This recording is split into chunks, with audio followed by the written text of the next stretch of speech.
kalung sit na bang chumpu titin gelin lang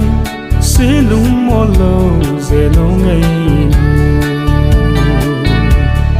mil zau na nin o bang zau pungi nao banga lol hi nei lon khung le kalung sit na hi bang chom lo ding chung chol ha hung ba ti tang pan kalung sit na bang chom pu ti tin ge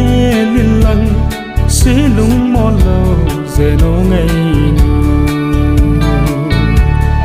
mil zau na nyem o bang dấu pungi nào banga lon hia nei lun khung le ka lung sit na hi bang chom lo ding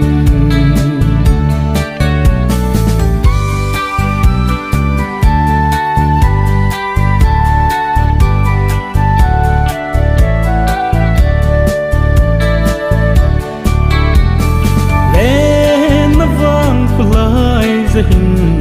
giang ba hung ham ti kim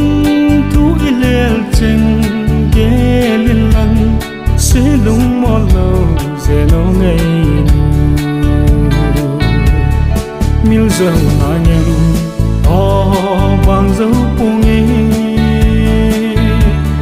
nao banga lol hia nei lon khung le kalung sit na hi bang chom lo ding